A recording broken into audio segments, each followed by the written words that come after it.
It's hard to predict the moment when a marriage went downhill, especially when over the past decades it has been built on absolute trust.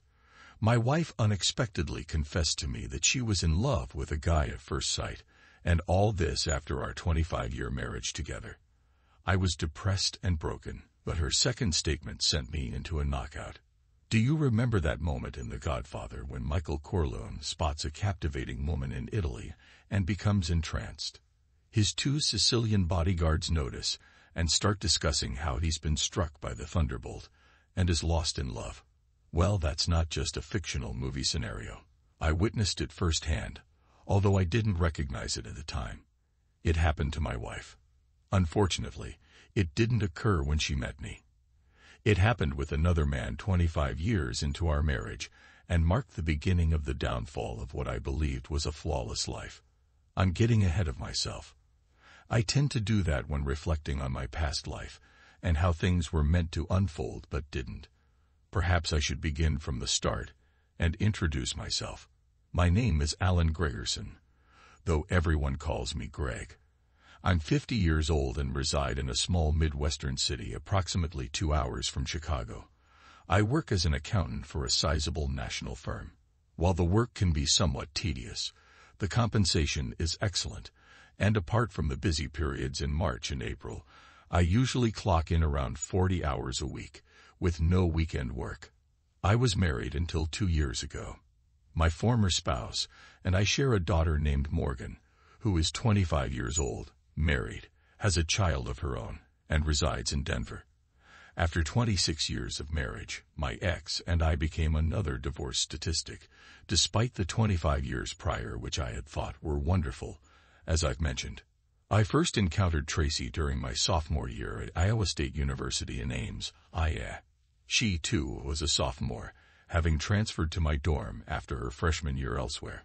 I noticed her slender, athletic figure basking in Iowa's intense August sunlight outside the dormitory as I walked in with some friends.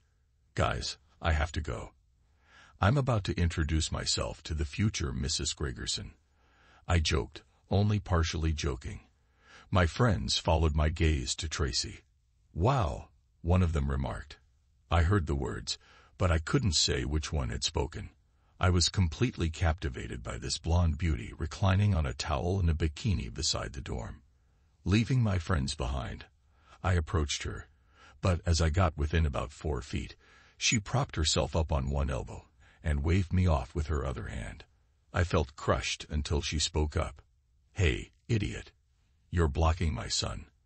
I swiftly shifted about a foot to my right, allowing the sun to cascade back onto the enchanting woman beside me.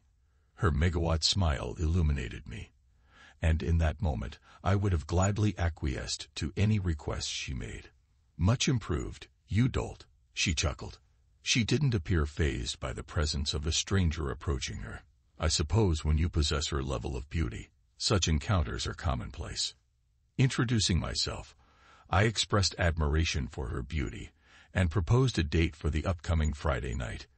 If I agree, will you kindly remove the drool from your chin? She teased coyly. What? Oh yes, the drool. Absolutely, it's gone. I stammered like a clumsy fool. Well, it's quite evident you're not one of those smooth talkers with rehearsed lines. So yes, let's go out on Friday night. I obtained her phone number. That Friday evening, we dined at a cozy Italian restaurant in Ames. While I sat there enraptured, she regaled me with tales of her life from the age of 3 until the present. It seemed she paused her narrative only when the main course arrived. We just seemed to connect effortlessly, and within a month we were spending almost all our free time together. Not only was she intelligent, having been her high school's valedictorian, but she possessed a mischievous sense of humor and a quiet self-assurance. I believe I had decent looks, not exceptional, but I was reasonably athletic, earned 7 varsity letters in high school, intelligent, ranked in the top 5 in my high school, and capable of engaging in thoughtful conversations on various subjects. While Tracy pointed out I wasn't the type with a smooth line for every occasion, I had confidence in myself. However, when I asked her out, I knew I was aiming beyond my league. But hey, You don't get anything if you don't try, right? Tracy and I had our first bed contact on our 6th date. None of us had any experience, but at that point I didn't have many partners, and I realized that it was the same with Tracy. Despite my limited experience, I had a secret weapon. I actually read articles in various adult magazines, not just looking at images. Judging by the enthusiastic reviews I received from my partners, I must have been very skilled at this, and the knowledge I gained through it was not in vain. Tracy and I tied the knot shortly after graduating. Securing jobs was a breeze for both of us. She landed a position as a 3rd-grade teacher, while I pursued a career in accounting.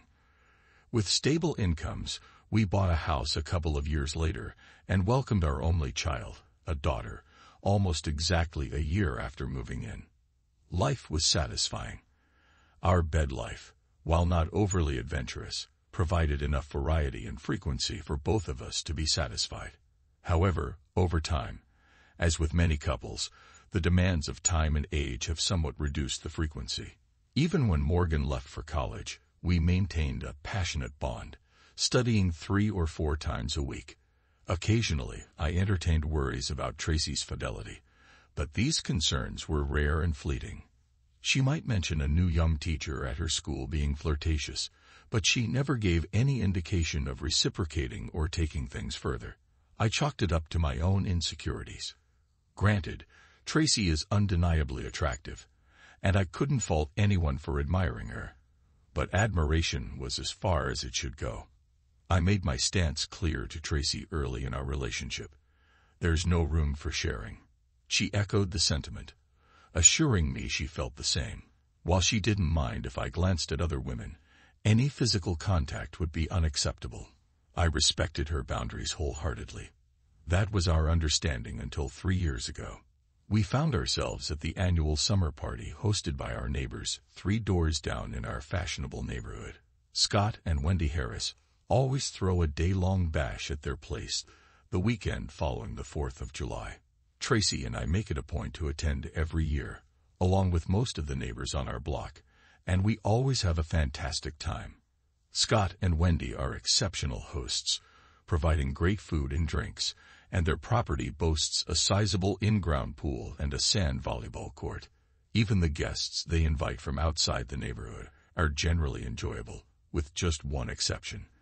But I'm getting ahead of myself. The festivities kick off at noon, and Tracy and I strolled over around 1 o'clock. I headed to the bar, fetching a white Zinfandel for Tracy and a Michelob for myself, and we began mingling, initially sticking together before gradually branching out into separate conversations both indoors and outdoors.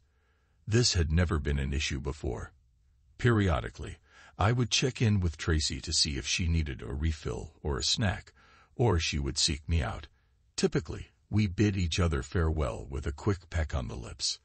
I was chatting with some male neighbors while Tracy was across the yard, talking with a group of women, when a few outsiders arrived. There was a man accompanied by 2 women, and Scott went over to greet them. That's when I noticed Tracy's sudden change in demeanor. While observing the newcomers, I happened to glance at Tracy. She had stopped conversing with her friends, and was fixated on the newcomers with a look that seemed to blend astonishment and desire. At the time, I couldn't quite decipher her expression, but it was clear she was captivated, and I must admit, I felt a sense of unease. After watching them for about 10 seconds, Tracy turned towards me, locked eyes, and blushed deeply before returning to her friends. Ever had that strange sensation that something isn't quite right, but you can't pinpoint what it is? I experienced that about an hour later when I couldn't find Tracy in the yard. I grabbed a white wine for her and started searching, eventually discovering her in the Harris' den with 4 others, including the man she had been eyeing earlier. He had his arm casually around her, hand resting on her hip, which struck me as overly familiar given that they had only just met. The group seemed to be engaged in friendly conversation, but the scene left me uneasy. I believed in myself and trusted my wife completely, and I didn't want to make a scene, but I felt that the situation was getting too close for ordinary friends. I approached the group from behind Tracy and her new acquaintance, grabbing his wrist tightly to remove it from my hip. "We haven't been introduced yet, although you seem quite at ease with my wife," I stated with a stern tone. He attempted to pull away, but my firm grip kept him in place. Tracy, who seemed flushed even before my arrival, blushed even deeper upon realizing my presence. "Oh, Greg, please," she exclaimed, noticing my hold on the man's wrist. "Greg, meet Charles Delane. He teaches European literature at the college and joined last year. He's French and didn't overstep any boundaries, so I didn't object to his hand placement." The others in the group nodded in agreement, prompting me to release Charles' wrist and offer a firm handshake, exerting some pressure to assert dominance. Tracy then introduced me to the rest of the group almost as an afterthought. "I thought you might need a refill," I remarked as I handed Tracy a glass of wine, fixing my gaze on Charles. "You're so thoughtful, my dear husband," she replied. Charles, pronounced the French way as Charles, struck me as your typical Eurotrash type. I must admit he was rather good-looking, around 32 years old, standing at about 6 feet tall and weighing approximately 170 pounds. He sported a scruffy 3-day beard and had hair that seemed undecided between being long and needing a trim. His English carried a distinct French accent, leading me to speculate that he might be romantically involved with half of his students, regardless of gender. After the introductions, he resumed discussing Victor Hugo or someone similar, and feeling satisfied that I had made my presence known, I wandered back outside to the yard. Tracy and Charles eventually joined us in the backyard for the start of the sand volleyball game.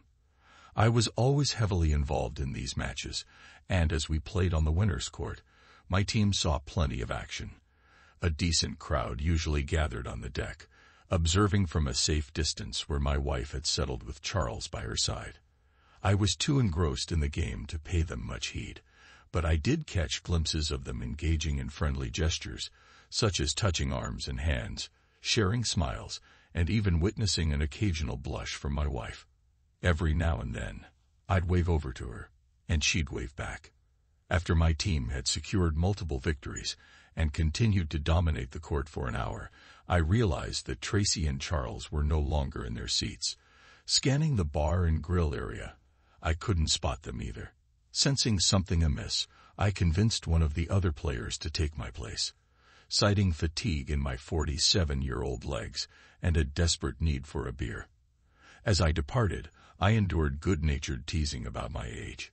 Maintaining the charade, I headed to the bar for another mitch, then wandered aimlessly around the yard before eventually entering the house. I searched through every accessible room and strained to listen at the closed doors, but found no trace of Tracy or Charles. Eventually, I approached the hostess, Wendy, and casually inquired if she had seen my wife recently. "Sure. She and Charles went outside to check something in his car," Wendy replied nonchalantly. "Which car does he drive?" I asked, a hint of irritation creeping into my tone. At that moment, realization dawned on Wendy. With over 15 years of friendship and neighborly tease, she adopted a concerned expression and responded, "He drives a gray Saab." I stepped outside and glanced in both directions down the street. There was no sign of the Saab. Just then, Wendy joined me in the driveway. "I'm sure it's nothing, Greg," she said in a soothing tone. "They probably just went over to the college for a moment." "Yeah, thanks. Probably nothing," I replied, lacking conviction, and then walked away. The local college was only 5 minutes from our house. I decided to check it out myself. I drove to the school and combed through every parking lot they had. No Saab. I tried calling Tracy's cell, but it went straight to voicemail, indicating she was either busy or her phone was off. I left a message, followed by 4 more over the next hour while I waited at home. I also reached out to her parents and her sister, asking if they had heard from her that day. They all said no. That's when the old Sherlock Holmes quote came to mind. Once you eliminate the impossible, whatever remains, no matter how improbable, must be the truth. I settled into my laceboy in the family room, fixating on the empty, oversized screen for what felt like an eternity. There was no need to power up the television. The vivid images of my stunning wife being passionately involved with that Frenchman played relentlessly in my mind. Why did we bother rescuing that country in 2 world wars? We might as well have left it to the Germans. Sleep eluded me throughout the night as I remained glued to the chair, my gaze fixed on the silent TV. I half anticipated Tracy's return in the dead of night, but as the hours passed without her arrival, I entertained the unsettling thought that Charles might have been involved in a car accident, with Tracy as his passenger. By 8 a.m., I couldn't bear the uncertainty any longer. I dialed the local sheriff's office, identifying myself and inquiring about any accidents overnight. Disappointingly, they reported none. I made 4 more attempts to call Tracy's phone, but each time I received no response. As noon approached, I heard a car pull up in the driveway, indicated by the sound of a single door slamming shut. Approximately 45 seconds later, Tracy inserted her key into the lock, opened the door, and entered. A few moments later, she noticed me in the family room and silently seated herself on the sofa across the room. Any lingering doubts I had about their activities were dispelled by her appearance. At least she had the decency to show her before returning home. Her long blonde hair, which had been loose yesterday, was now pulled back into a damp ponytail, and she wore no makeup. She was dressed in the same yellow sundress as the day before, and her chest, shoulders, and arms had a pinkish glow. She bore the satisfied expression of someone who had been thoroughly satisfied, and I must admit she looked stunning. There was no trace of remorse or guilt on her face. If anything, she seemed to wear a smug smirk. "Nice of you to show up. Did you have a good time last night? And this morning?" I sneered. "Actually, I did," she replied smugly. That wasn't the response I anticipated. "Listen, Greg," she continued calmly. "Have you ever experienced an incredible physical and emotional connection with someone from the moment you laid eyes on them? It's almost electrifying and wonderful and incredible." "Yes, I have," I responded promptly. "I married that woman." Her composed demeanor shattered, revealing a hint of recognition in her eyes. Breaking through her calm facade. I found mine yesterday. I can't explain it. I need him. I love him." Just like that. "Are you out of your mind?" I screamed. "You're willing to throw away 25 years of marriage over a feeling. Did I mean nothing to you?" "I do love you, Greg," she finally managed to say through her tears. "Our time together has been wonderful, but the connection I have with him is just incredible. I love you, but I'm in love with him. It's incredible. Incredible. I understand. Give me some time to adjust, and I'll throw you a celebration." I snapped at her. "So, should we start the divorce process, or do you want to? We'll split everything evenly, including selling the house." "I don't think we need to rush into divorce just yet," she replied, her voice tinged with exasperation. "Let's see how things unfold. We can make major decisions later." Now it was my turn to feel exasperated. "What?" I protested. "That's not how it works. You don't get to keep me as a backup plan. If you're with him, then go to him as soon as possible. As far as I'm concerned, we were finished when you slept with him yesterday. Repeating it only strengthens my decision." But, she stuttered. "Fine. I'll file for divorce and move out by the end of the week." True to my word, I moved my belongings out of the house by the end of the week. I took a couple of personal days off work to sort it out. While I was loading my pickup one evening, Scott and Wendy Harris approached me and apologized for inviting Charles to their party. I stopped them politely, reminding them they couldn't have predicted Tracy's actions. "Still, we feel somewhat responsible," Wendy said, avoiding eye contact. My attorney prepared the divorce papers, and Tracy was served within a month. It seems she assumed I would procrastinate. As my lawyer informed me that the process server mentioned she reacted strongly when he handed her the papers, this might explain why she appeared at my new apartment just 2 days later and forcefully entered when I answered the doorbell. "How could you initiate this if you truly love me as you claim?" she exclaimed as she entered my apartment. Initially shocked, I quickly regained composure as anger surged within me. "Are you sincerely oblivious?" I retorted angrily. "You're involved with another man. What did you anticipate my response to be? I might love you, but I won't willingly accept being made a cuckold. And if this doesn't work out, what am I supposed to do then? Just grant me some time. If things go awry, I'll return to you and be the perfect wife. We can grow old together." "You're living in a fantasy," I countered sharply. "I'm not granting you permission to pursue your ideal partner while you decide if it suits you. Furthermore, if he's truly your ideal partner, why would it not work out? Charles is currently going through a divorce with his wife, and they're dealing with some financial matters. Does that mean he could be Mr. Right for you, but you might not be his Mrs. Right?" I inquired. She continued to stammer before I eventually demanded that she leave my apartment, or I would forcefully remove her. Tracy and her lawyer attempted to delay the proceedings as much as possible. Meanwhile, Mr. Wonderful moved into my former house and assumed my position. 4 months later, as I exited Chiz Michael's with a colleague following a business dinner, I spotted a familiar duo making their way to the door, Charles and a visibly pregnant Tracy. She appeared to be approximately 3 months pregnant. I halted in surprise, blocking their entry. "Oh my God," I whispered, my companion pausing beside me, clearly bewildered as the four of us stood face to face. "Serge, I'd like you to meet my wife, at least for a few more months, and her lover, Charles Delane." Serge found himself in the awkward position of needing to maintain politeness in a highly uncomfortable scenario. He stammered. "She's pregnant. Is that yours?" "That's definitely his," I responded cheerfully. "You're an asshole, Greg.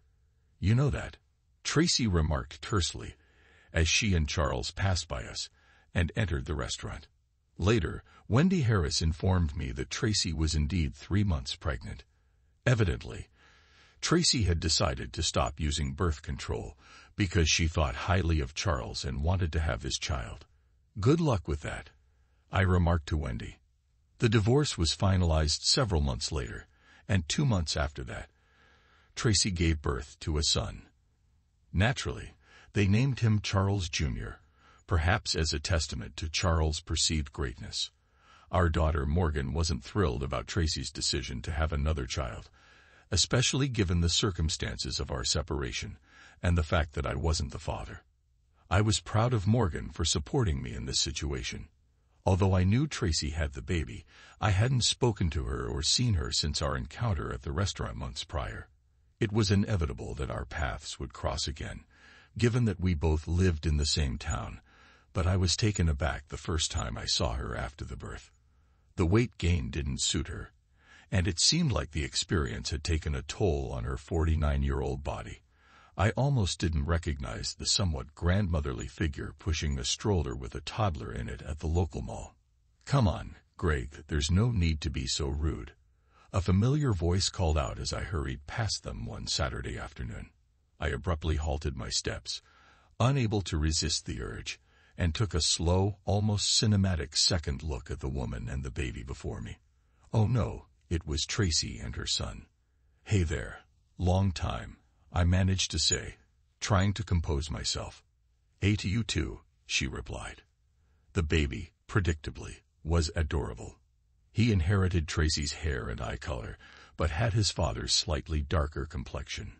"Wow, he's absolutely gorgeous," I remarked sincerely. Tracy blushed lightly and thanked me for the compliment. "It's been a while since we've crossed paths and, well, seeing you with a stroller." I apologized for not recognizing her immediately. Though she visibly flinched at my apology, she graciously brushed it off without comment. While I had found her incredibly attractive after Morgan's birth many years ago, she was now more than 2 decades older, and since this baby wasn't mine, I suppose my hormones were firmly under control.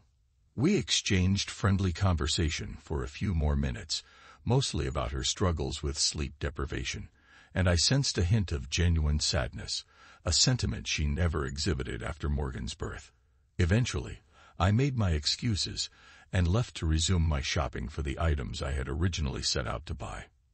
The next encounter with Tracy occurred at the Harris's summer gathering about half a year later. Scott and Wendy had always felt remorseful that Tracy had met Charles at their party, but I reassured them then, and truly meant it, that I didn't hold them responsible for Tracy's regrettable choice.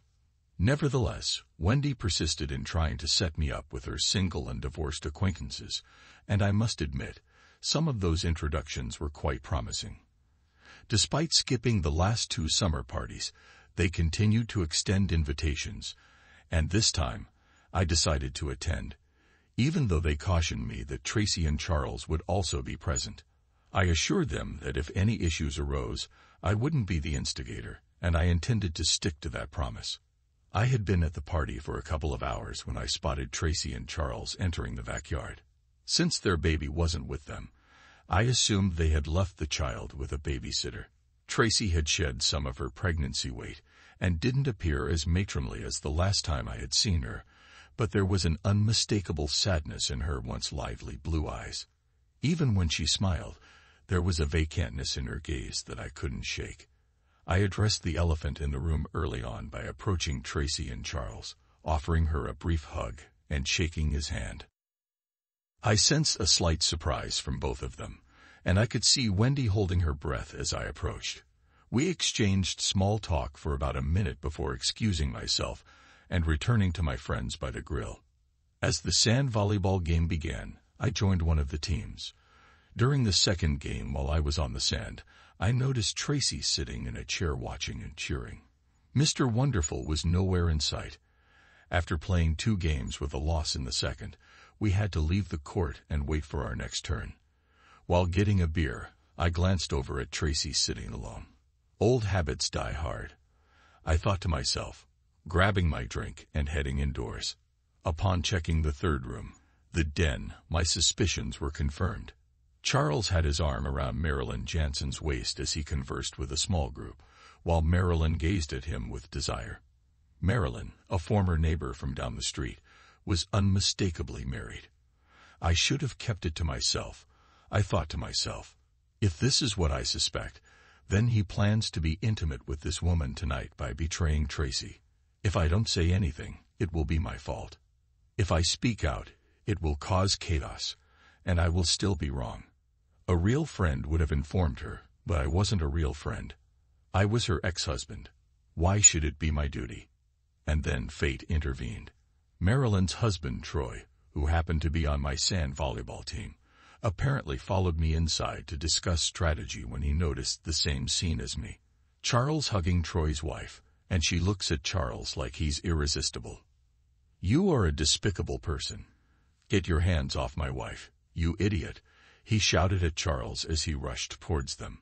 I initially moved to intervene in the impending altercation, but then reason prevailed, and I allowed my volleyball teammate to pass me. Before Charles could break away from his wife, Troy seized Charles' arm, forcefully twisting it. There was a distinct crack, followed by Charles' agonized cry. The commotion drew more onlookers into the room. Luckily, one of Wendy's friends, an ER nurse, quickly assessed Charles' injury and called for an ambulance. They arrived with 2 accompanying police officers about 10 minutes later. The officers took statements from everyone present in case Charles decided to press charges against Troy Jansen. The senior officer, Sec. Jim Hill, appeared to be around my age, while the junior officer, Officer Kathleen McDonald, looked about 40 with unmistakably Irish features. I made a point of giving my statement to Officer McDonald. Amidst the chaos, Tracy was in tears, holding onto Charles's uninjured arm, while trying to console him as the EMTs attended to him. It was evident she was unaware of the events leading to the altercation. Once Charles was stabilized, the EMTs transported him to the hospital, leaving Tracy behind. She looked at me for guidance, and I nodded, directing her to Officer McDonald before signaling 5 with my fingers. McDonald noticed Tracy waiting for me, so she proceeded to interrogate me. I recounted my version of events, mentioning that Charles had taken my wife from me at a party 3 years ago. Her reaction to this revelation was one of surprise. Yet you're still planning to accompany her to the hospital, she queried. Are you simply exceedingly kind or utterly foolish? I hadn't anticipated that question. Looking up at her, I noticed she was trying to suppress a smile. Utterly foolish, I replied. This response caught her off guard, and she let out a slight chuckle. I found the sound pleasant. After a few more inquiries, I finished giving my statement. MacDonald authorized me to escort Tracy to the hospital, but before I departed, she cautioned me that Tracy might not believe my account. I'm not counting on it, I replied. As I began to turn away, she moved on to the next person for a statement. But a sudden impulse struck me, prompting words to spill out. Perhaps it would be wise to give me your card, just in case I recall anything else, officer. She flashed a grin, her eyes shining. Retrieving a card from her uniform pocket, she flipped it over and scribbled what seemed to be her personal phone number. Thank you, officer, I chuckled, before adopting a serious expression and turning to Tracy. Let's go. En route to the hospital, Tracy inquired about Charles. I recounted the truth, expecting her disbelief. Can't you move on, Greg? She whined. It's been 3 years. It's not about moving on, Trace, I replied. Charles shouldn't have laid hands on Marilyn Jansen, and Troy was justified in his actions. Maybe if I had shown such boldness and I would still be together. The words slipped out unexpectedly, bringing tears to Tracy's eyes as she turned away in the pickup. I left Tracy at the emergency room and didn't accompany her inside. After our divorce, she and Charles had to share a small home with the proceeds we split from selling our house. With her occupied for the evening, I reached for the card officer Kathleen MacDonald had given me earlier from my shirt pocket. Quite a charming woman, I'm used to myself. I decided to play it cool, so I waited 3 days before reaching out to Officer Kathleen MacDonald. She picked up on the second ring. Could you have waited any longer? I might have been engaged and married by now. She teased me over the phone. Perhaps you're right, but rushing things won't make you the next and last Mrs. Alan Gregerson, I retorted. Now who's being cheeky? She shot back. How do you know I'll even say yes when you ask me out? And no, I'm not interested in going to any Irish pub for a date. Her mention of an Irish pub caught me off guard because, truthfully, that's exactly where I had planned to take her. It just seemed fitting, taking an Irish girl to an Irish pub. She noticed my hesitation and correctly guessed my intention. What's with you guys? Can't any of you be more creative? Just because I have flaming red hair, you all assume Irish pub, she remarked. I hesitated briefly before resorting to my backup plan. We had an excellent Greek restaurant in the city that I adored, and Greek cuisine was a departure from Irish fare. After a moment's thought, she responded positively. Thanks for being spontaneous, she said. When I pass on the Irish pub, most guys default to Asian, but I'm not a fan of food that resembles a haven for cockroaches. I burst into laughter at her remark, sensing a connection that could last a lifetime. We conversed for another hour, covering a range of topics. I learned that she was actually 45 years old, divorced for a decade due to her ex's infidelity. She had a son attending Michigan State University as a sophomore, studying pre-law. Saturday night's dinner was exceptional, accompanied by wonderful company. I picked her up from her residence on the south side of town, and was stunned by how stunning she looked in her little black dress and 4-inch heels. She had curves in all the right places, a lovely face, and vibrant red hair. She epitomized the term beautiful. We had one of those meandering conversations that seemed to touch on everything, and yet nothing at all. Her voice was so captivating. I could have listened to it all night. She didn't appear to be in a rush to settle down with a husband, much like I wasn't eager to hurry into finding a wife. This attitude made her both relaxed and intriguingly unpredictable, especially with her naturally curious nature, almost like that of a detective. She posed some probing questions showing that she was not only listening, but also engaging deeply with what I was saying. After dinner, I drove her home. I didn't suggest going back to my place, and when we reached hers, She didn't extend an invitation either. We exchanged good nights at her doorstep, but then she surprised me by leaning in quickly and planting a soft kiss on my cheek. I must have turned 3 shades of red. I bid her good night and practically floated back to my car. I can't even recall the drive home. It felt like I was 16 all over again. Her lips felt so gentle on my cheek, and I'm almost certain she was wearing White Shoulders perfume. She called me Sunday morning, inviting me over for bagels and lox at her place. How could I refuse such an invitation? A few days later, Wendy and Scott extended an invitation for dinner, partly to offer apologies for recent events, and partly to hear my side of the story. It turned out that Charles had been threatening legal action against them and Troy Jansen. "Doesn't this guy think he's the ultimate catch?" Scott exclaimed at one point. "He is quite handsome, dear, and undeniably charming," Wendy remarked before earning a sharp look from Scott. According to the Herald, Troy spent the remainder of the weekend behind bars before being bailed out on Monday morning. Upon returning home, Marilyn and their children were nowhere to be found. They had sought refuge with her mother in a neighboring town. Scott suggested that their 12-year marriage was likely at its end. "Tell Troy to reach out to me and assure him that I empathize with his situation. I'm here if he needs a confidant, and I'll support him when this matter goes to court," I offered. "We'll pass on the message, and I'm sure he'll appreciate your support," Scott replied. "By the way, we've decided that this will be the last of our summer gatherings. The stress is too much to bear." As Scott spoke, Wendy seemed preoccupied with her plate of peas. It was evident that things hadn't been the same in Harryland since the party. A few months later, when 47-year-old Wendy started showing a noticeable baby bump in public, my suspicions were confirmed. I didn't need to speculate on the identity of the father, because Scott himself called me to disclose the news. "Can you believe this mess?" he practically yelled over the phone. Scott informed me that he remained oblivious until Wendy began experiencing morning sickness every other day, mirroring the pattern she had during her pregnancies with their 2 children years ago. Upon realizing this, Scott confronted her, and she confessed to having an affair with Charles for over a year. However, she mostly insisted on using protection. They ran out during a weekend getaway to a motel where they decided to forego it a few times. Following this revelation, Scott jokingly asked for a referral to my attorney, quipping about a friends and family discount. According to Scott, Charles and Wendy had relocated to an apartment near the campus, leaving Tracy and her son to manage on their own. "It's not my issue," I retorted. Little did I anticipate the complexities of the female psyche.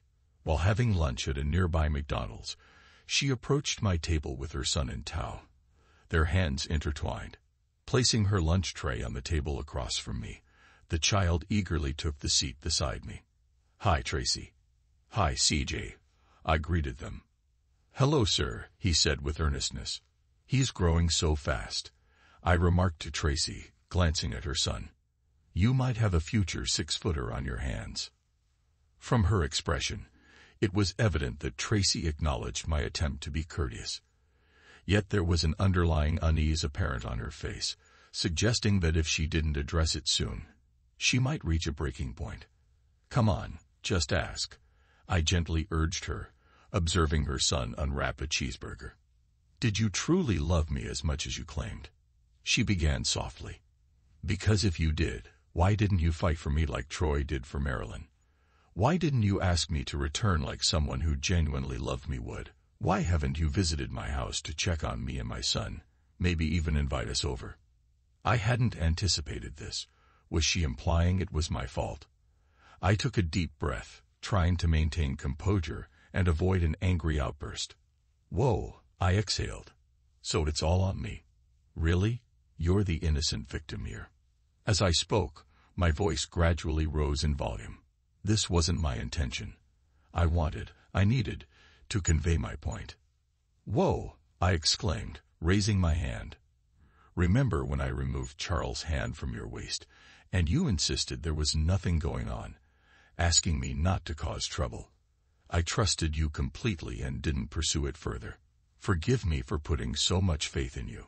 If I had known, Then what I know now. I wouldn't have trusted you. Then, when you returned home the next day at noon, what could I say? The damage was already done, repeatedly, by the looks of it. So what was there left to argue about?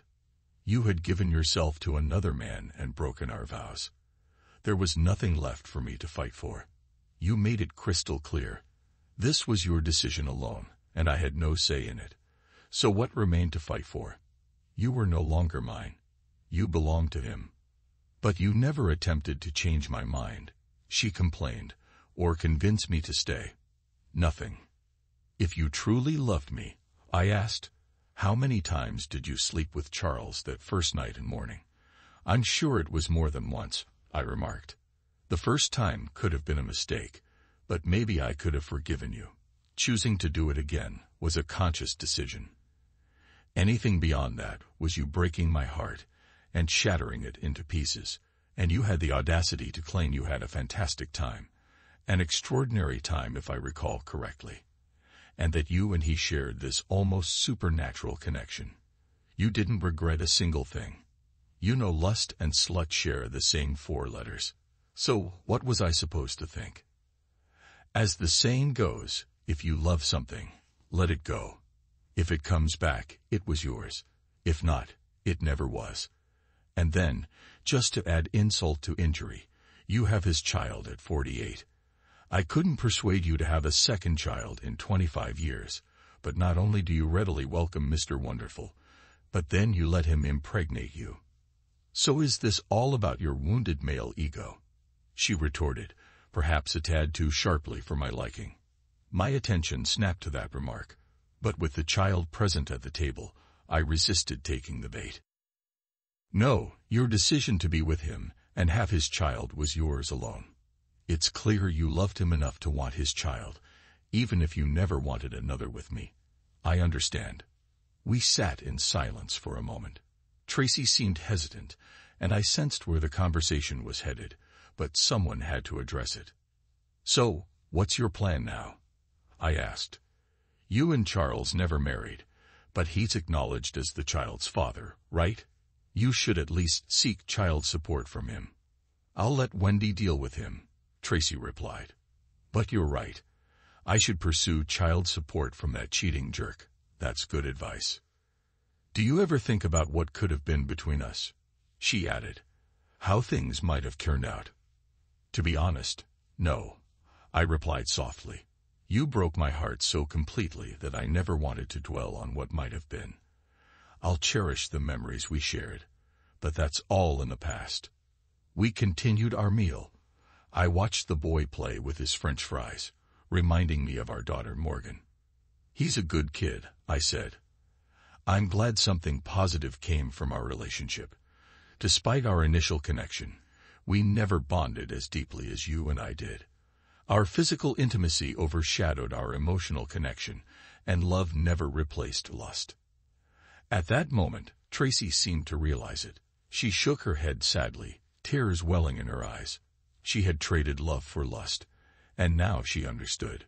My partner and I celebrated our 10th anniversary with a trip to Spain, I continued.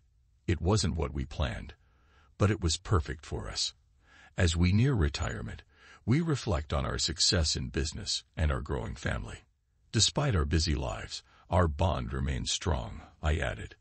I love her more each day. With our children and grandchildren, our life is full of joy. I see Tracy around town sometimes, but we rarely talk, I said. She's focused on raising CJ, who's now 13. Tracy hasn't remarried and rarely dates. Her ex, Mr. Wonderful, had to be forced into paying child support. Her life seems somber, but we all make our own choices, I concluded. I have no regrets about moving on with my life. Thanks to everyone who took the time to listen to today's stories. If you enjoyed it, please consider liking and subscribing if you haven't already. Feel free to share your thoughts on the events in the comments below. Take care.